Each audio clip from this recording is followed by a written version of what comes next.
everyone. I'm Edna, and we want to say thank you for tuning into the Walk and Talk Faith podcast. We can't wait to dive into the next episode.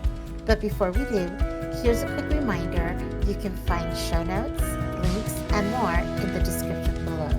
Also, if you enjoy the podcast, please like, comment, and subscribe. And don't forget to share it with your friends. Now, let's get started with the episode. Enjoy and remember, God is on the air, and so are we. All right, welcome everybody. This is the Walk and Talk Faith podcast, and you may be wondering, who's this guy talking? I'm DJB. I know that I've introduced myself before. I'm the engineer typically for these audio episodes or all the video episodes too. I do the engineering in the background and I do the editing for this show, but we were talking about what's coming up for this episode before as to what this episode is going to be about. And the topic today is Christian media. And I was like, you know what? I got to be on this one because I grew up on Christian media. It was something that I could not get out of it in my household because there was a period in time where we're talking about the late 80s, 90s, that Christian alternative media exploded. I guess there was just this kind of revolution where Christians had this idea that we don't want our kids listening to rock music. We want our kids listening to Christian rock music. There was this point where, we were like, we don't want kids going to, parties. We want kids going to youth nights. Or we don't want kids sleeping over at each other's houses. We want lock-ins in youth chapels. And I'm sure all y'all have had that experience too. And there was even a meme not too long ago where I saw it said, "If you like Jackie Chan, consider Francis Chan." I don't know if anyone gets that, but Francis Chan is the author of is it Crazy Stupid Love or something like that, or Crazy Love? Anyway, so today that is our topic, Christian media, and I'm so excited to be able to talk about this with all of y'all. You all know Christian and Edna and Jay and Annie, so welcome everybody. And right now, I'd love to know, before we dive into all of that, let's just talk a little bit about who your Christian celebrity crush is. And if you don't have a crush that you can think of, I want to know who is someone that you at least admire as a hero. Someone who's kind of up there. I don't want to hear like, "Oh, I have a crush on the worship pastor at my church." You know what I'm saying? You know what I mean? So yeah, That's if there is hilarious. a celebrity or someone that you really admire within the Christian community or the church or anything like that, I'd love to know. And let's go alphabetical order here. So top of the list is A. So take it away, Yeah. Annie. Hello, everybody. I'm Annie, or Annie Talks, or Annie. Hi. Okay, for me, okay. Hmm. I did think about this long and hard. By the way, let me just say this because you were saying something about parties, right? Instead of going to parties, they want you to go to like youth camp or, lockouts or things like that. Well, we had a group called when I was saved, when I was first saved back in Nova. And we had a group called the Lord's Kids, and we would go and tour, as we call tour, and sing songs at the start of house parties. Now you Did can you do human imagine. videos? Yeah, yeah. It was so hilarious at house parties. These people wanted to get their house party, on, and some illegal drinking and whatnot, right? So, and here we are, the Lord's Kids, at the top of the party, singing praise and worship music boy, did we put a damper in their party. They're like, It was so awkward. it was Did you all have hearts at the Lord's kids? yeah, pretty much. We all had stickers. You're passing out flyers. Stickers. Wow. Ribbon It was, dancers. yeah. It was quite the thing. And boy, we were never invited back to any of the house. I bet you weren't.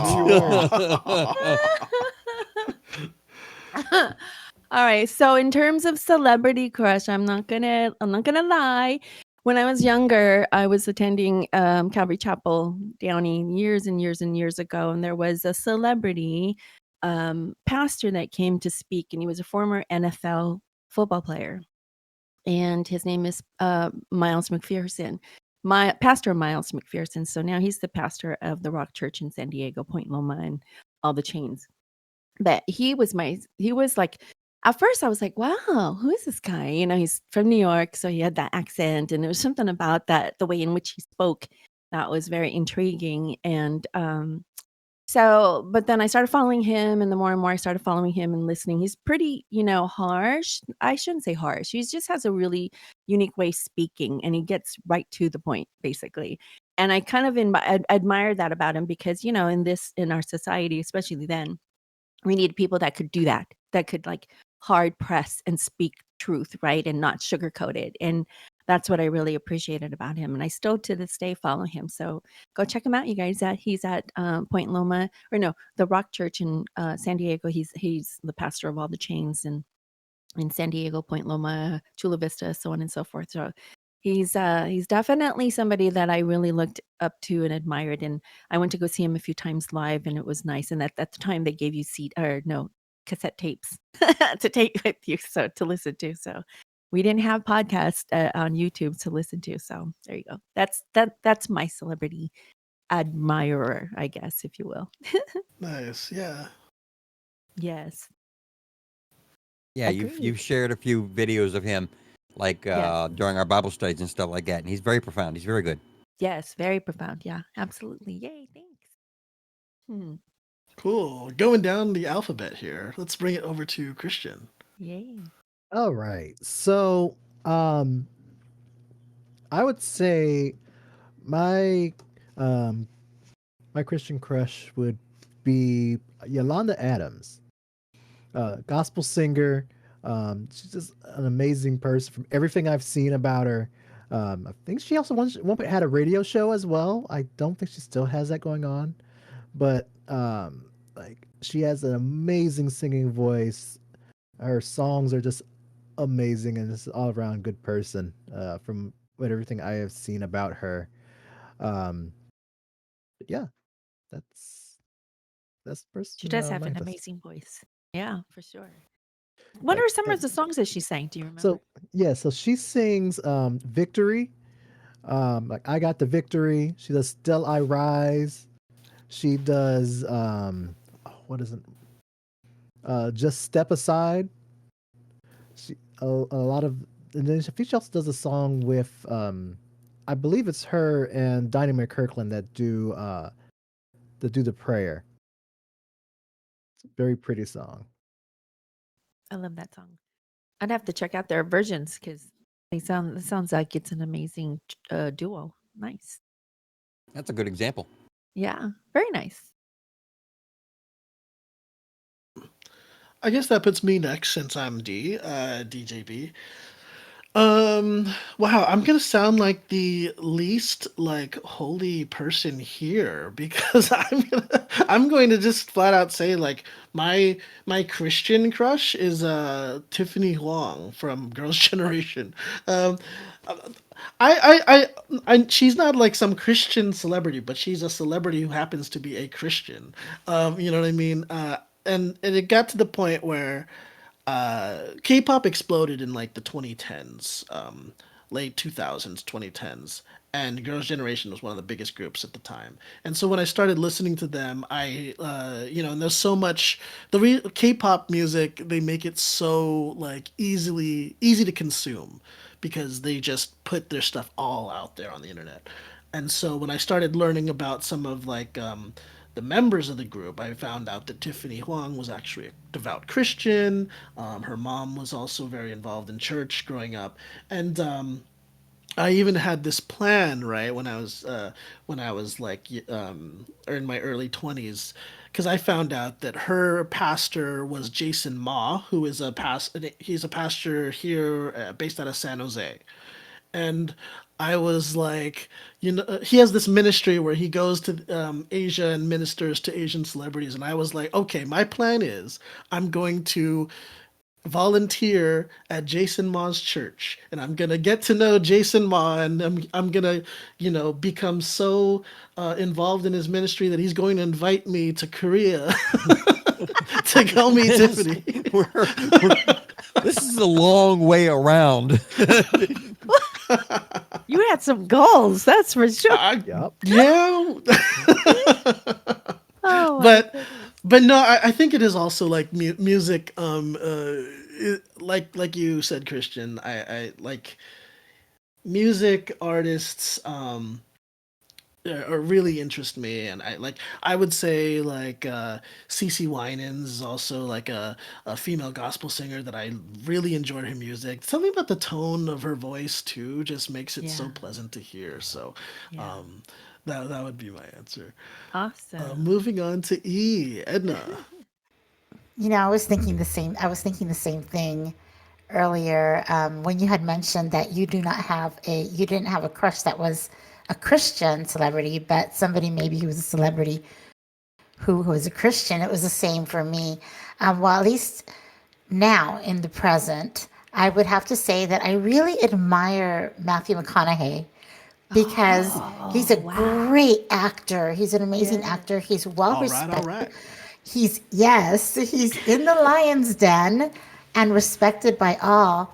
But whenever he is disrespected, that man, he is a man of God that will stand and defend, and nobody will tell him differently. And so that's something that's really admirable. It's an admirable quality to have, especially when you're in the midst of the lion's den and you are somebody who is just he's what's oh sorry guys he is He's solid in his faith for sure. Yeah, I didn't get know it. he was a Thank you. Christian. Yeah, Wow, I that's do. awesome. I Yes. do Good to remember. learn. Yeah. He's definitely he's solid in his faith and he's excelling in his career. He is doing amazing. And as Yes. far as when I was younger, speaking of singers, I would have to say that Amy Grant, I'm definitely dating with you guys, but Amy Grant was an amazing singer, and I used to buy her soundtracks and perform them in auditions for talent shows at school, obviously a private school. So Amy Grant was somebody that I admired back then. And now I currently admire another celebrity who just became a Christian, young celebrity, Justin Bieber, because I see all that he's gone through, everything that's come out of the Lord has redeemed him. And I love that he is made such a difference in the lives of young people who need to know the Lord. And if anything, he is that disciple for that generation that followed him when maybe he was lost, and now that he's found, he's Right.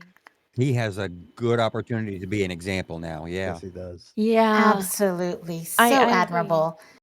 He's got somebody to look up to, which was his mother, right? His mother was very strong in her faith, and then I think his grandpa. I just saw a post today. It's funny you should mention it.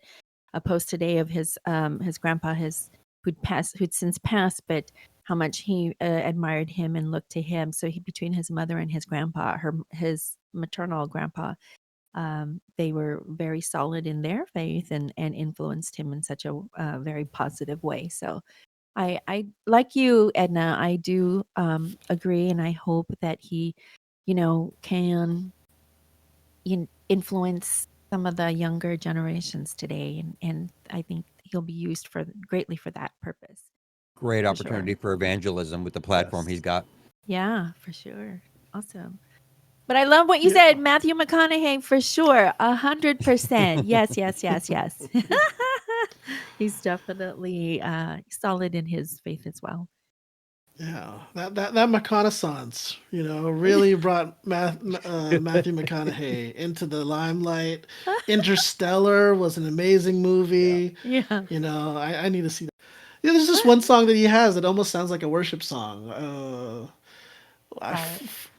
Is it called like Holy or something? Oh. I don't know. Oh, it's a new release or somewhat release. Yes, I heard I'm it gonna have to once and look it pretty up. Yeah, it good. was not too long ago. Yeah. Right. But anyway, yeah, Yeah, it's called mind Holy. blowing. Exactly. Yes. Okay, That's there you go. Yeah. right. Very Mind good. blowing. Justin Bieber, that is a Christian, and I saw him doing a worship set at Coachella, or I saw a video. Excuse me, I wasn't at Coachella, Yeah. but yeah. Oh, okay. I was gonna say at Coachella, really? Yeah. Nice. Right. All right, Jay. Who's your All right. celebrity Christian crush, Well, or someone you admire? I was going to say I had to think on this one for a long time. I mean, like everybody else, I know of somebody I had a crush on who was a Christian, but they were not famous for being a Christian. That was back in the Full House days. Was Candace Cameron? She's the same age as me. But honestly, somebody I really really look up to um, is and I Martin Luther. That man he did a lot of work and a lot of research and took a lot of risks to try and reform the church. And historically, I'm a history buff, so obviously I'm not going to have a crush on Martin Luther, but I'm going to look up to the hard work he did to try and make the church into what it should have been, away from what it had strayed into for so long. And historically, Martin Luther would be flipping over in his grave these days if he knew that there were denominations the way there are. There's the Roman Catholic, and then there's the Protestant denominations. That was never his goal. His goal was to reform the way the church was preaching, and to try and bring the gospel to the common people, which at the church at the time thought was above the common people and shouldn't be taught to them. And so I really admire him for bringing the church to the point where it is today, where everybody can read, where the Bible has been translated into so many languages and it can be taught to anybody, and anybody can go pick one up and read it these days, unless you live in some oppressed corner of the world. That's all thanks to him. I mean, he was alive in a time when people were burned at the stake for translating the Bible into other languages besides the original Hebrew and Greek and so forth. So yeah, that was a brave man who took a lot of difficult chances. The 95 Thesis, was a big challenge to the church at the time, and he took a lot of heat, but he did a lot of good for the church, and I really admire him for that. And I also love, speaking of Christian media, I also love A Mighty Fortress, which Ah, he wrote. It's yeah.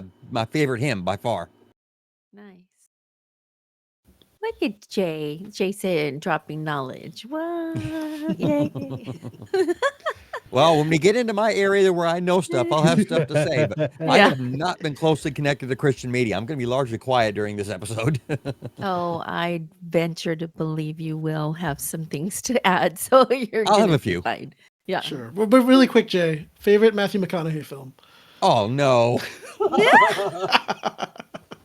I'm gonna go And Google. why is it Jones? Just kidding. I don't know. Honestly, I don't follow pop culture well enough to say.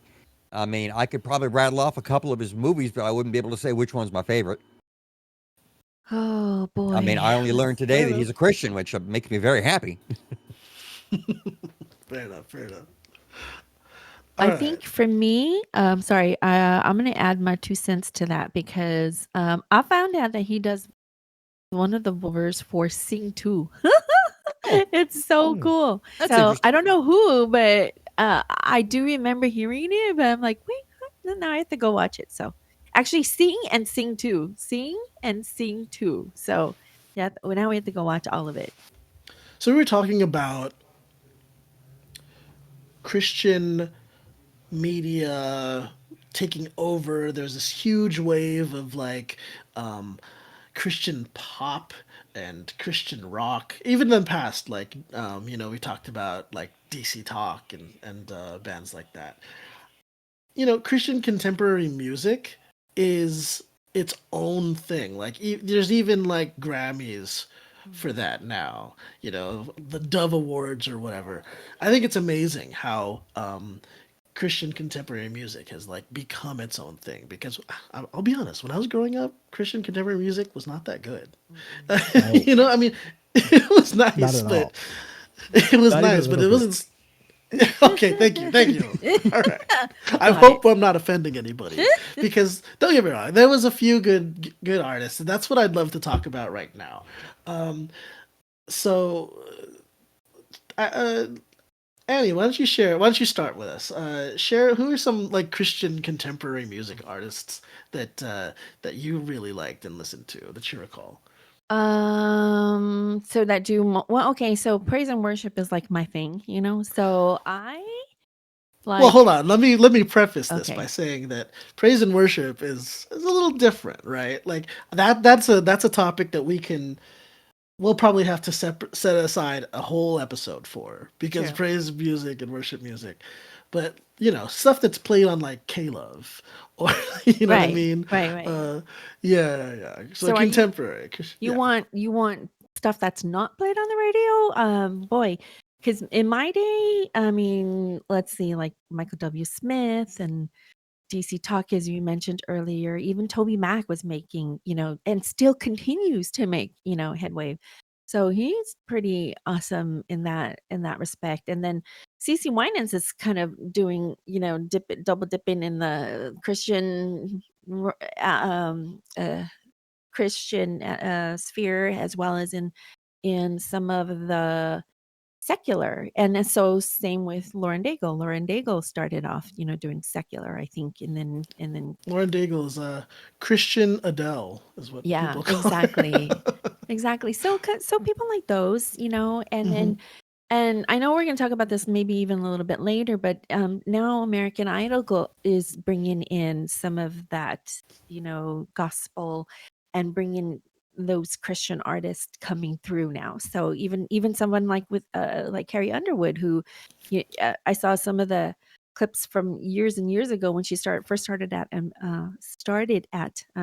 American Idol, and she was really young and timid, and she was still solid in her faith, but even more so now today. So she's definitely she's mainstream, right? But then she's also very solid in her faith, and once in a while she'll kind of sprinkle a song here or two with about God, and so some people like those, I feel, are kind of setting examples for us today, and it's really hard to do in this day and age, in the industry. So I my hats off to them for trying to bring some of that, trying to bring their faith through, and it shines. And I love it. I love the fact that there's representation in that Yeah, for us. Yeah. absolutely. I think Mhm. representation. I was always been a big advocate for like representation in general, and Right. if you have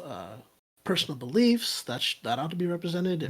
If you're coming from a culture that doesn't see representation, I think that representation deserves to take some space. And so, Right. I think And music is a good way to Christian do that. media. Yeah, Yeah. Yeah, For very much absolutely. so. and Very I much so. think For I think CCM has taken leaps and bounds from where it started out to where it is today. Because I think today, a lot of the CCM music is musically, it can be very simple, but it's also like just a higher quality of music today than it was when we were probably when we were kids.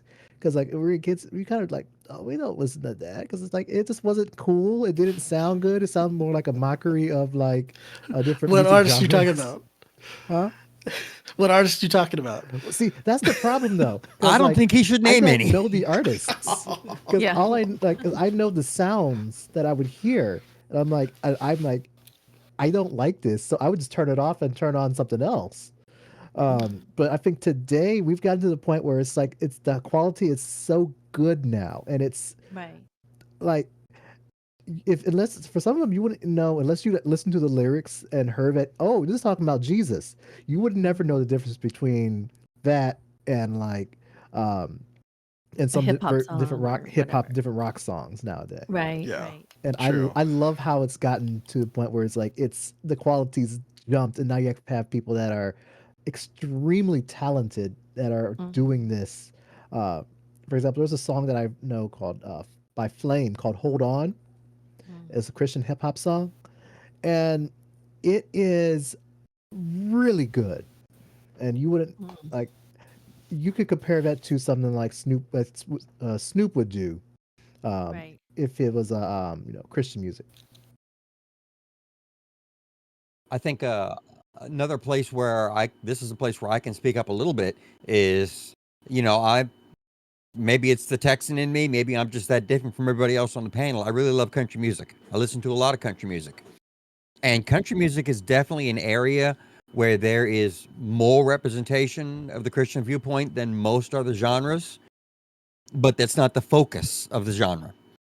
And there was a great example of Randy Travis some years back, I think maybe 20 years ago, um, recorded a song that was originally intended for a gospel album called Three Wooden Crosses. And it's a really, really beautiful song. And he and the record producers and everybody else involved loved that song so much that it was released as a single and was played on the radio for a while. And of course, I was happy to hear it. But that's just another great example of contemporary music, even in the country sphere, where we saw some really good witnessing and testifying from in the form of a ballad in a country song. Good point. Good point.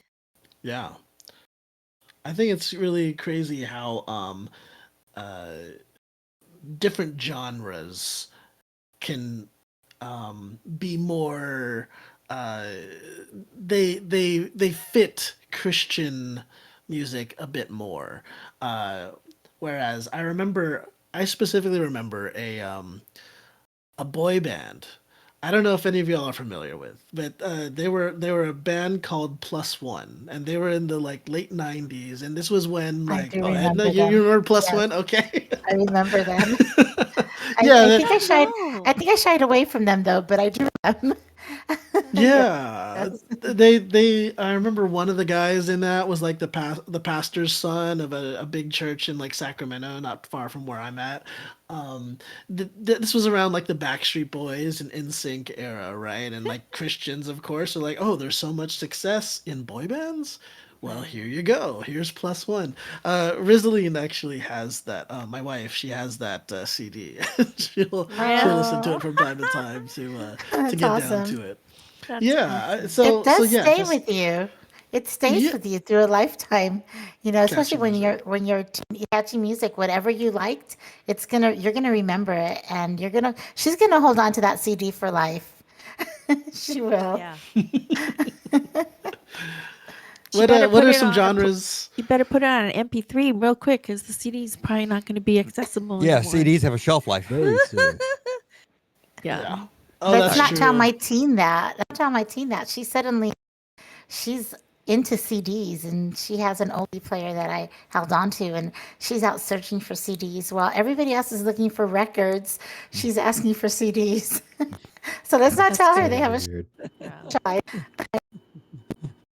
Yeah. That's her thing.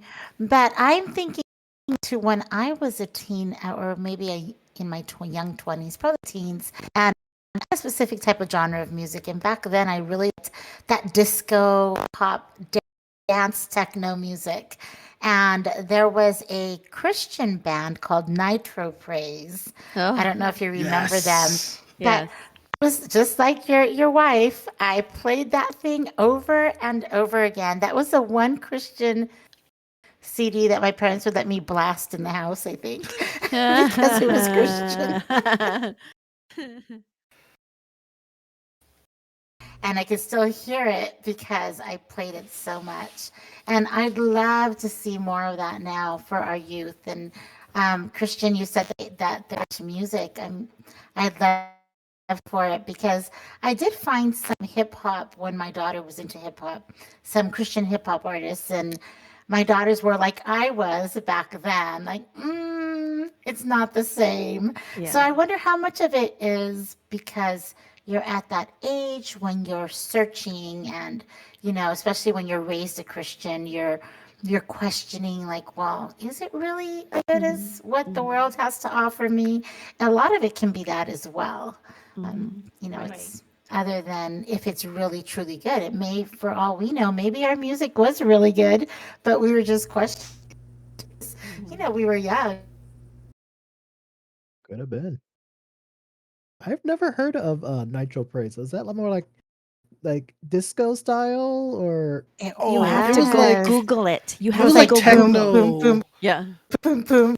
Yeah. What was Dun, great gonna have to about look dun. it Nitro up. Praise is it would be like a remix of like they would do remixes of like Praise old songs.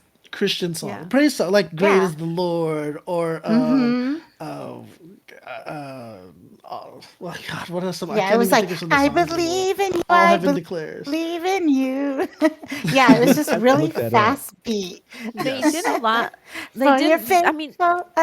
You guys got me singing. Sorry. the Newsboys does that too. The Newsboys takes a lot of like the old, some of the, standard Christian songs. They just like recently did a remake of Charity Gale's oh gosh, what was it? Is it I Trust the Lord? I can't remember whichever. But yeah, so I mean you get bands that kind of do the same where they just kind of, put their own spin to it, which is really cool, and I like that about some of these contemporary Christian bands that do that take that spin and make it their own. So yeah. Yeah, and But plus, I I agree. gotta admit, oh, sorry, go ahead, Anna. I was just going to say, I agree that our technology now, and I think that Christian artists are welcomed uh, more so now than were by industry, by secular industry. So they have a larger platform, and so the music is better. It's evolved. So we're talking about Christian contemporary music, how it can be hit or miss sometimes. Another thing that's actually been around a lot longer, it feels, is Christian movies. I personally like I said, my dad's a pastor, and so growing up in our household, we always had like Christian media in some form or another. Um, I know that we had the VHS collection of Ten Commandments. We also had Ben Hur and some of the lesser known ones. We had like Samson and Delilah. These were like films that were long before I was born, but I actually really enjoyed them just because those were the epic films of those times. Like in the 50s, Ben Hur was like the equivalent of I don't know Avengers Infinity War. Yeah. Yeah. Yep. Yep. Kind of true. That's He was everywhere. that's how it was. Yeah. I know, yeah, and I know that we all have had some sort of experiences in that. I want to share a little bit about growing up and watching a film when I was younger. It was, and they showed it at church. It was called A Thief in the Night. Does anyone remember that one? I do. I do Okay. remember it. Yeah. Okay, I am so sorry. That was a traumatic film. That was a traumatic film for a lot of It people. was. It For was. those not familiar with it's a movie about the rapture and all the horrible things that are supposed to happen to everybody that does not get raptured. Mm. Right. People getting and left behind. Yeah. and it was made in the 70s, so it kind of had like that 70s grindhouse horror movie feel, like like Texas Chainsaw Massacre Yeah. vibes. But yes, like So true. that traumatized at least two generations. That Yeah. A Thief in the Night, The, man. I remember the girl running from the truck with the soldiers because they were going to behead her, and she's like running, and my heart is racing, and I'm like What? internally running. Yeah. Yes. Oh Okay. my gosh. I completely missed this era of Christian media. I have Oh my never goodness. seen this one. We should do a watch I party. I I, think I kind of need to see this now. yeah. I Like, think you're Yeah, you're actually making me want to blessed that look you it up missed and it. add it to my system. because Yeah. like Yes. I've of movies of that style, like I've heard of like the Left Behind series, and I saw Yes. one of them and I was like, oh, okay, this is pretty good. They don't need to get into all the gore in that one, but they like it gets pretty deep into how it's going to be very depressing for those that get left behind. Yeah, So I'm like, very much so. Yeah. so I've But seen some to of this those, but that one day, seems interesting. The yeah, Wow, to Thief of the this DJ. Night. day, there's nothing that compares to Thief in the Night. Not even those movies, Left Behind. That one, like DJB said, was scary. Yeah, for sure. Um, yeah, and the fact that it was made, like you said, way back when just the vision that the director had about that, man, he hit his mark for sure. If his intent was to scare, it did it. He did exactly what he wanted. So, yeah, it was definitely very traumatizing, like DJB said, very much so. Yeah. Uh, If there was ever a list of like scary Christian films, that would at least be in the top three. I gotta admit. yeah. Maybe I was like, Passion of the Christ would be. I don't know if you consider that scary, I Oh, but maybe. would like it's yes. graphic. Yes, The Yeah. Passion of the Christ was graphic, but I think it was one of the more maybe genuine, maybe more realistic Hmm. movies depicting, the crucifixion and the Oh, torture that Jesus went through. Yeah, So yeah, I think it's again very, very, very realistic, it's not sugar coated at all. And because his torture and his crucifixion was not that, it was not sugar coated, it was definitely. painful. Yeah, yeah. So they did a good job in depicting his, what he went through, his suffering that he went through for us. I was reading about that one a few years ago when it first came out, and they said that in order to do effects like have the nails go through the hand, what they did was they made a prosthetic, and then they would go through the prosthetic, and then the hand, they had the fingers were on the other side of the prosthetic, and then they kind of like almost crucified him for the man for real, almost to get the whole effect of like on how it looked and how gruesome it would be, for someone to actually be crucified. Minus them actually, of course, putting nails through the man's actual hands. That would have not have been cool. I don't think any actor would have gone for that. Well, and speaking as a historian, I find it's amazing that everybody speaks about the nails through the hands. And the fact is, during Roman crucifixions, they didn't actually drive nails through the hands because there are no bones going this direction across your hands. So the nail would have actually torn through the flesh, and the person would have fallen off. Crucifixions were always done through the wrist. Mm, And so, when the Bible warns us, if you ever meet Jesus, the first thing you need to check for is the scars on his hands. Well, it's actually going to be scars on his wrists. Right. Right. okay. But can you imagine being a filmmaker, the amount of like how many prosthetics did you have to create, or how many, um stunt dummies did you have to like get to create the effect that you wanted? So the amount of takes that it took. And then, I don't know how affected they were when they had to redo it and redo it and redo it and redo it to get the film shot that they needed. But man, that drives yeah. home, a point, right? Not to pun on that word, but it definitely drives home that the the amount of intensity that they had to put into just for just to get the shot, and not just the crucifixion, or excuse me, the nailing of the wrists, but the tearing of the skin on the back and so on, and in the way in which that the flesh opened up. You Man, spent hours it's in the makeup grueling. chair. Right, right. But man, it was probably, and I think Mel Gibson was kind of critically acclaimed for that, right? There was some that said that it was too gruesome. In fact, I think there was seeing there. I was watching some of the old reviews from way back when, and people were walking out of the theaters crying, and were absolutely not just traumatized, but very affected in such a way where I think one person even wrote like, "Oh my gosh, it made me think about second, thinking my steps about sinning and doing wrong and things like that." So it did get people dialoguing, and that I think was what the directors wanted, was to get people thinking, to get people talking, to get people, a call to action of some sort, if you will. So I think the directors did exactly what they intended to do, and it I and think it worked. I think that's one of the first rated R Christian movies that I know of. Yeah. Because like it because it was because of just how Very vivid. how vivid it was. This Hmm. was not something that you wanted kids to watch, and I'm sure some people took their kids to the theaters Can Oh anyway. you? yeah. Like people Oh, are they hard definitely headed.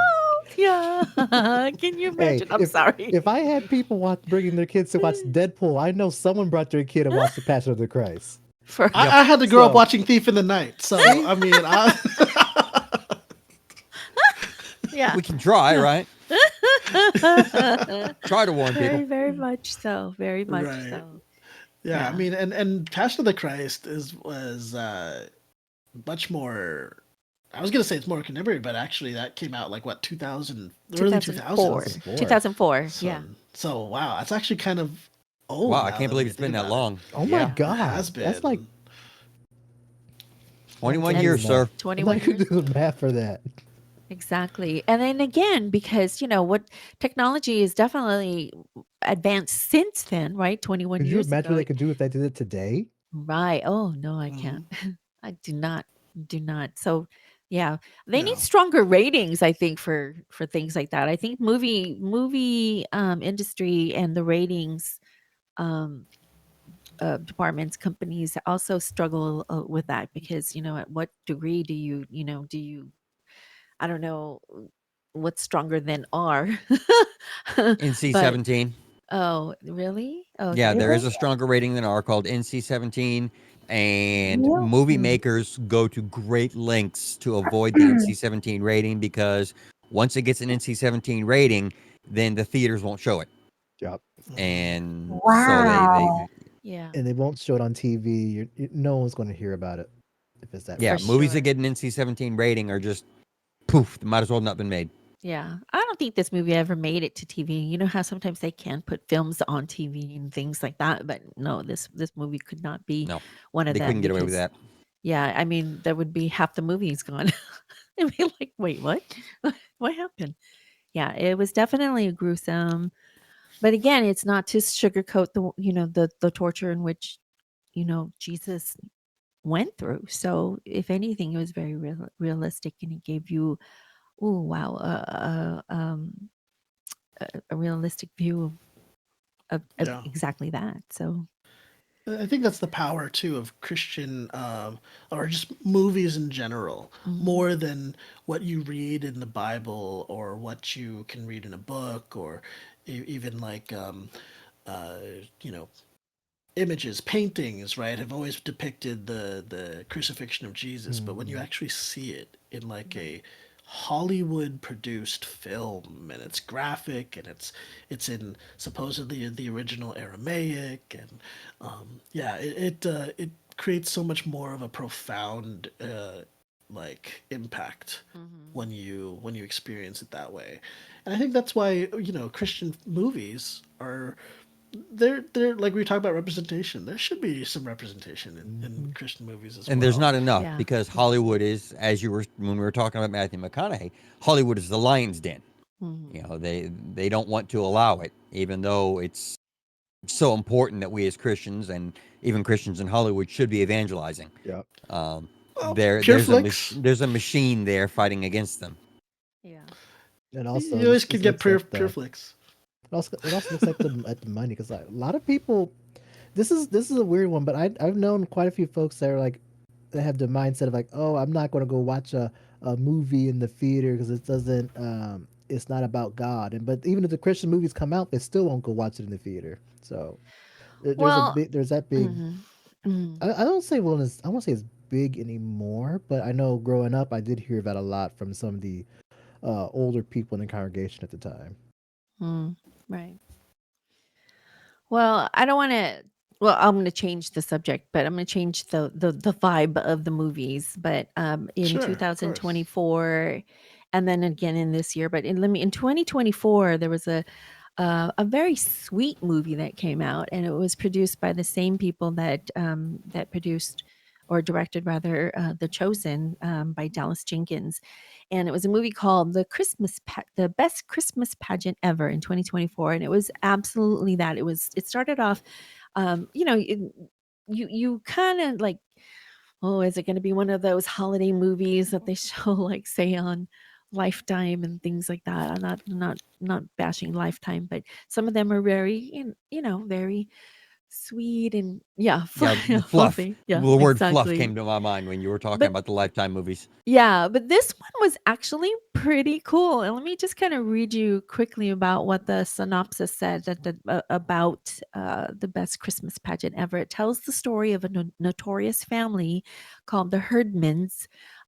They were siblings known as the worst kids in town, unexpectedly taking over the annual Christmas pageant in a small town church.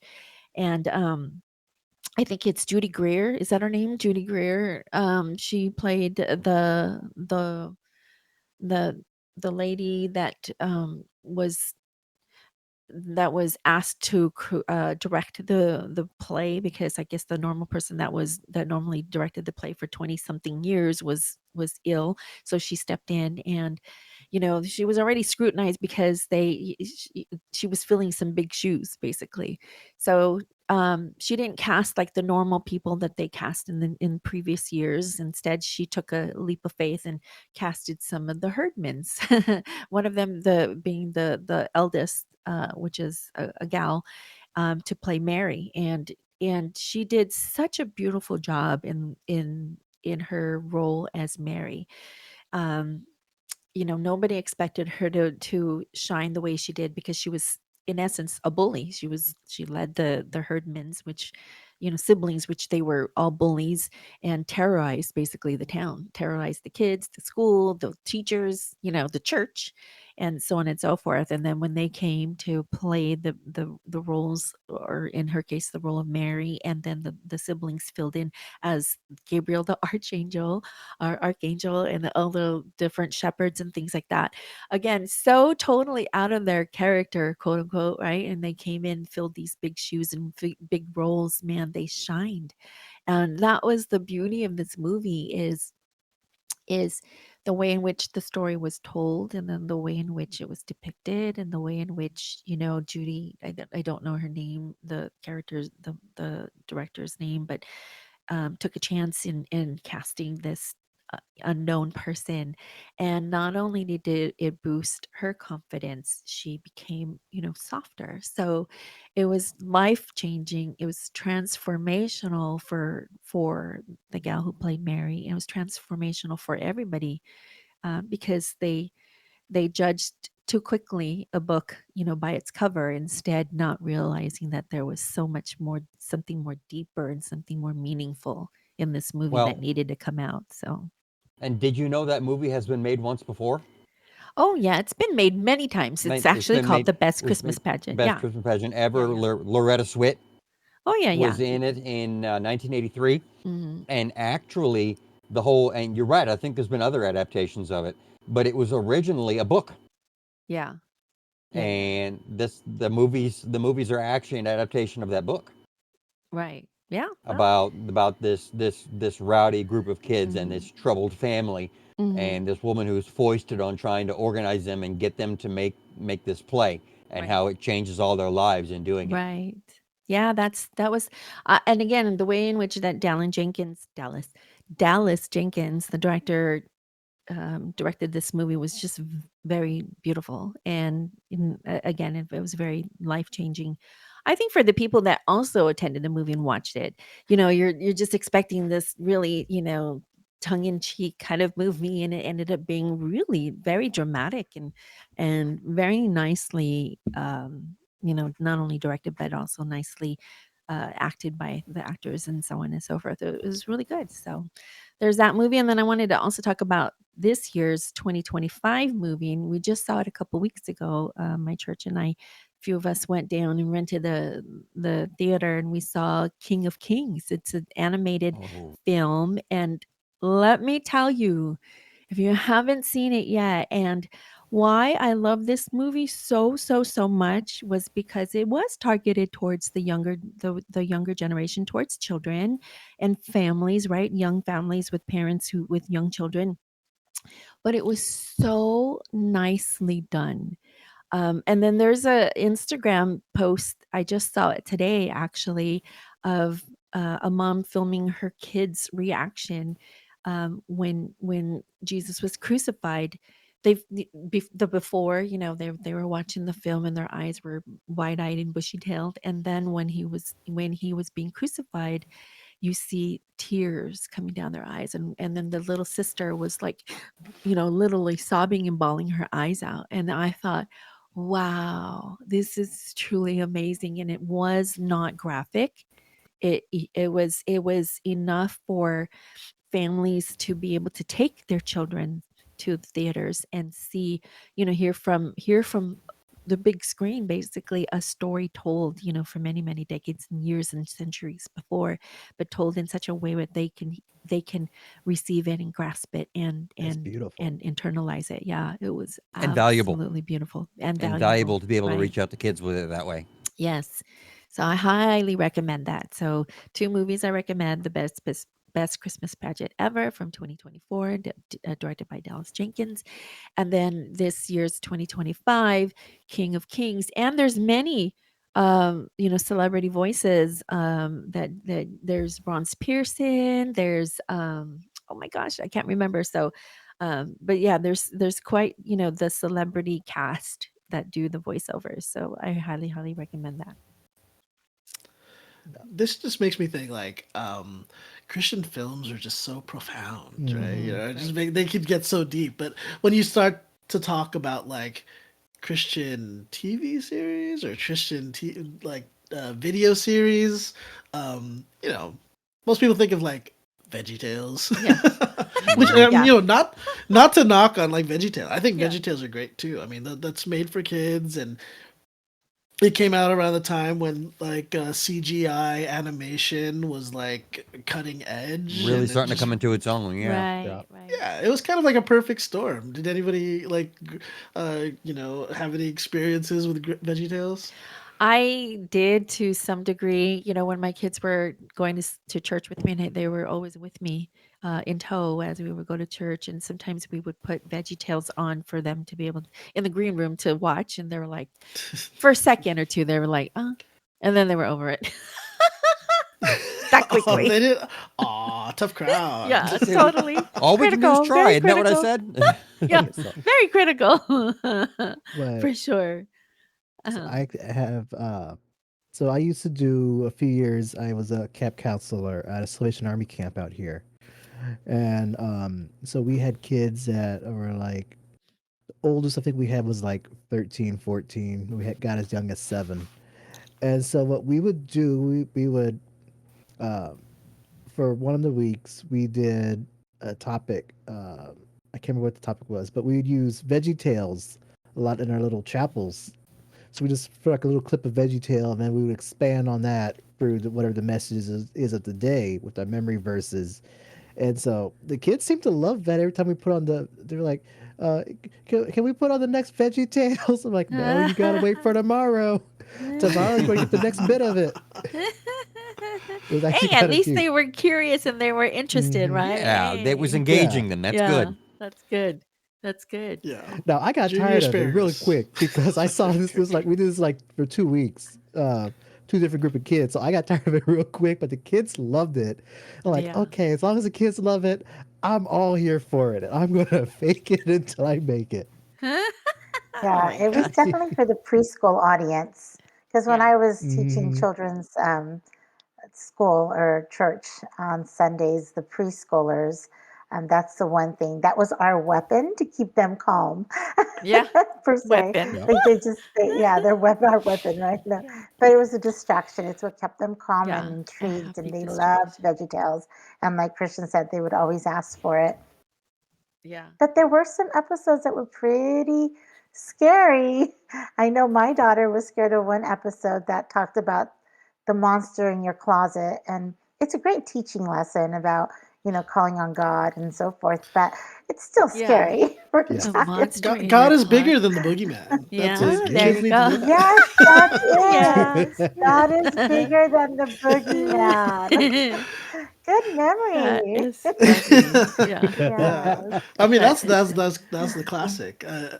And then, did you grow up on any other? What are some that you grew up on, like Christian media Let's see. or I, Christian I movies grew or up with shows? Adventures in Odyssey by Focus on the Family.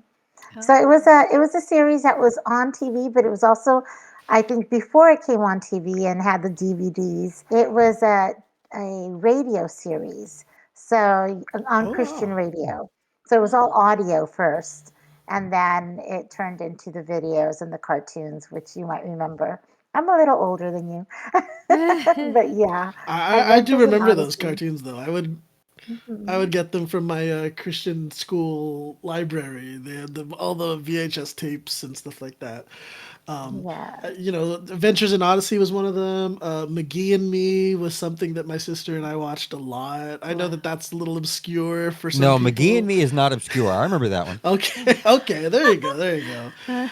Yeah, I Right. mean that was pretty funny. Yeah. Yeah, McGee and Me and like oh gosh, what was that other one? Uh, I know there oh, was Donut Man. That Oh, was I don't remember that I don't one. know that Hmm. one. okay. Okay, well, Yeah. it was kind of like Oh, maybe it was DJB. like a I feel Christian sad for you. version of trying to make Mister Rogers' Neighborhood. I think that's kind of what the vibe was. Really? What did he look like? Did he Ah. look like a donut? No, he just looked like a guy who the vibe was he like sold donuts, and I think the whole Oh. concept is like life without Jesus is like a donut. There's a hole in the middle of your heart. Oh, okay. Oh. MG. Oh. Not a bad Oh my metaphor. gosh, that's I so love cheesy but that. Yeah. so good. Hey, it It stuck with was, him. He still remembers. yeah. Hey, Oh my there you gosh, go. That's great. that's Yeah. good. Proof positive that it Oh. worked. Yep. Hmm.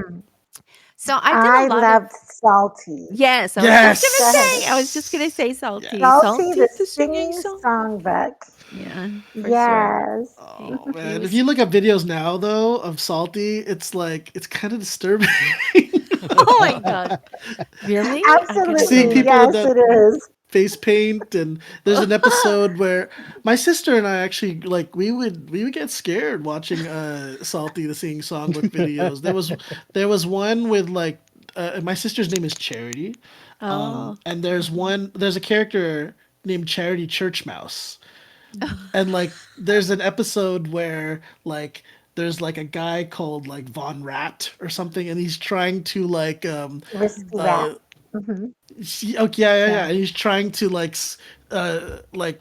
convince her to like go for a career in gospel music and buy all this like become rich and everything, but then she's like losing all her humility or whatever. It just feels so like it's kind of disturbing because you see this Yeah. tall guy in like this dark rat makeup. It's Oh so my gross. goodness. I'm I going to have to share share that. something with you all. I'm Yeah. going to share with you that all that I was that rat at a church play. Oh my I Oh sure my goodness. was. goodness. I was dressed in the suit. I had the long What? Do you snout have and my big pictures? ears. You And I was like, well, hello, Charity. Yes. I sure was. Immerse wow. yourself in the role. That is awesome. I love it. Oh my gosh. I want to see pictures. You have pictures you should show. Oh my gosh. I'm sure Share my with us. parents do. I'm sure Share they with have us. Yeah. plenty. I My must see mom this actually picture. directed. That's Yeah, she actually hilarious. directed a few salty plays at church. And what was really neat was back then they didn't have the Spanish translation yet. And we went to a Hispanic, Spanish speaking church. And my mom and my dad, and we did a lot of translating. And lo and behold, a couple of years later, of course, they released the translations. But she decided to try it, before the translations came out. So it was a lot of work, but a lot of fun. So much Oh fun. wow. That's I cool. loved being risky rat That's because my I'm so sure you sister played it funny. was much Charity much Church better. Mouse. Mhm. Wait, Yeah. your sister was sharing Oh, church So I mouse? said, yes. So of course I'm going to love taunting her and Oh, scaring Oh, her. that's great. you're so mean. Oh my yeah. gosh. Yeah, And Oh, that's for good those that interesting. times, aren't good familiar times. with Salty was the Christian response to uh, Barney. Barney, yeah, Yeah. or Sesame Street. You Yeah, know what I yeah, mean? yeah, Like, yeah. they want Community. he's a choir book or a Yeah. singing song book, and then he has like a whole family of other books like Melody and Harmony, and yeah, Oh, it was really interesting. silly, but some of it was That's nice. funny. It was, hey, Just it kind remember who of, the target audience is. It's Yeah. yes, probably less disturbing exactly. when you're a toddler. It Yes, very much so. I documented was the scared when I was a times. kid. I I was a was kid, scared. and I was scared whenever I saw Rescue Rat or whatever his name was. So wonderful Oh messages for man, children, Yeah, wonderful yeah, yeah. messages to true. carry through your life. And a lot of these young children that were a part of this play, they're adults now, but they carry that life lesson with them and they pass it on to their own children. Yeah. So thank Wow. God for Salty and for I forgot the name of the couple that created Salty, but so Oh, grateful for them for what they did for that generation. I'm gonna look it up. Mm. Hold on. Salty, the singing song book. Okay, let me But see. yes, It DJB, says, some of those characters where the way they did his makeup, it could be a little freaky for a 2-year-old or 3-year-old. Kind of yeah, like the Easter seriously. Bunny So effect. the creators are Ernie and Debbie Kerner Retino. If they created in 1979. You guys were not old in 19 there or around in 1979, were you? There's no way. I sure was. I mean, This was the Salty 80s when it was was popular. yeah, the '80s was pretty much where Salty had his Yeah. heyday. Kind of true. Kind So of true. Yeah. So they yeah, started it way back then, and it just gained popularity in the 80s for sure. Yeah. Awesome. mhm. Um, Uh, I'm sure some of them is like Mr. Rogers in them that is like it's just timeless. yeah, Mr. Rogers, did you know he was a Christian too? He brought a lot of his own uh, his own morals and beliefs into the show. He may not have spoken outwardly the name Jesus or God, but he was very much so. I think at the end, his one of his sign offs or is his sign off was always, may God bless you or God bless you or something to that degree. But a lot of his teachings were about showing kindness and being um, good to your parents and things like that. So kind of all biblical teaching in a very secular kind of way. If that makes any sense. So he was He very had the much rooted. audacity to preach being nice to each other Yes. and things Yeah. like being honest. Yes, exactly. So teachings, that normally would rely so much on the or in the responsibility of the parents. These characters, Mr. Rogers, Salty, so on and so forth, were doing the work for the parents or supplementing with what the parents were Mhm. teaching. So showing kind of, hey kids, here's a good lesson in what I was telling you about, last week about being kind, showing kindness to other people and being, not being bullies and things like that, right? So having a supplemental guide or lesson, if you will. So it kind of drove the message home for parents. So, which And I what I thought love was really cool. and what I loved a lot about what Mr. Rogers did with of his show, he would never talk down to anybody. Right, He would yeah, he would talk at your level, but he would never talk down at you. It was always right, like, no, we're talking in this together, and we're all in this whole thing together at the same right. time. Yeah, And he never needed to, like you said, he never needed to say Jesus, he never needed to say God, but all of his teachings was all rooted in the Word because Fred right. Rogers was a minister. Yeah, yeah. That's so cool. I love all the historical stuff that we're finding about And I some of these think I, shows and things. I think I remember something like he had an interview said he made this show because a lot of other kids shows were like very loud and way over the top, and so he wanted Right. something that was a bit quieter, more That's what parents appreciated about Yeah, I Fred think Rogers. subdued Right. is Sesame the Street word. was so boisterous and loud Loud. and riled up, and Sesame Street would finish for the day, and kids would be bouncing off the walls. And Fred Rogers had this very, very calming Yeah. influence on the kids. He through his presentation and his mannerisms, kids would want to sit quietly and listen to him. And I And think a the lot of parents electric company. appreciated that. Yeah. Yeah, and the electric company was really loud as well. And the Yeah. Yes. electric Very company much. was also, I think, either before Sesame Street or after. So I can imagine, yes, the parents really needed their children to come down from all of that Right. with Especially Mr. right Rogers. around nap time Mhm. too. Perfect. Yeah. Yes, Just kidding. exactly. Right. Which was Yeah. perfect. Yeah, for Mr. sure. Rogers was one of a kind. Yeah. And Yeah. he advocated a lot for children's programming too, Yeah. Good. Oh yeah, and public every time programming. there was, the National Endowment for the Arts it's a very controversial government program where a lot of money gets dumped and a lot of money gets wasted.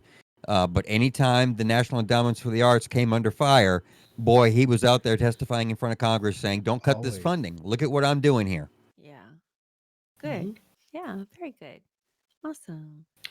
Yeah, the television doesn't always like there was not always like TV shows that were made like Christian TV shows Right. because Christian television it costs a lot of money to produce, and if you niche it down, at least when I was younger, when you niche it down, um it reduces your audience, right? And Hmm. so when you have something like Mr. Rogers' Neighborhood, you couldn't sell it as a Christian show, but you Right. could put in Christian values, and you could also, just promote the positive messages. And I think that Right. that's what's so great about Mr. Rogers' Neighborhood. Now, what that comes to mind is when you bring it into like later into the '90s, there was a show that, I mean, it wasn't overtly Christian, but it was Christian. Mm. The one that comes to mind for me was Touched by an Angel. And I thought that was such a genius show. Uh, Right. for those that aren't familiar, it's a show where like the main characters are angels, and there's like, I think, yeah, they're sent to involve themselves in some people's lives for an episode. Um, but what was so fascinating to me was that one of them was a messenger angel, and then there was also the angel of death, right? Where Oh. you see this guy, and if he shows up, you know somebody's going to die. Oh, And so it was kind of dang it. fascinating to me. But yeah, it was such an interesting show that actually was quite popular.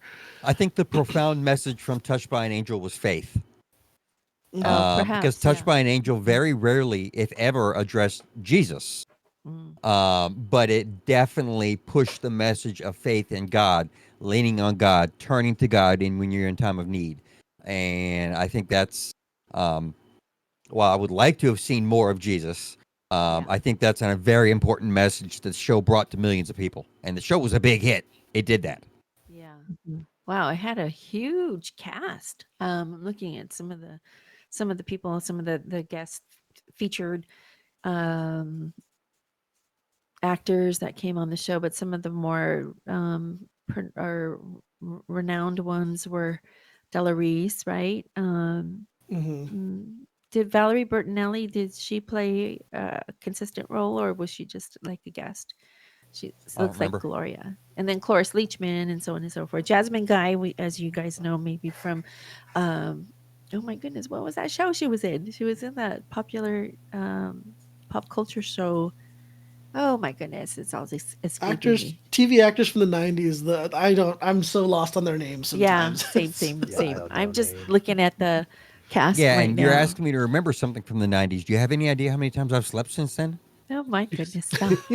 Stop it. Travis or Randy Travis also made an appearance on that show. So. Oh, he must have done Yeah. a walk on.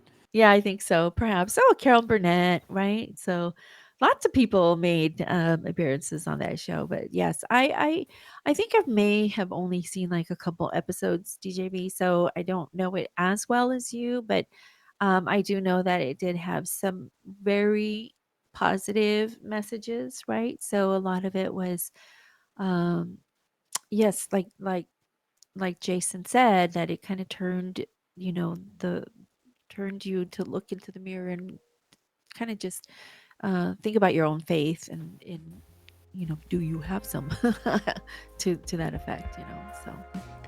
Hey there! Thanks for tuning in to the Walk and Talk Faith podcast. We hope you've enjoyed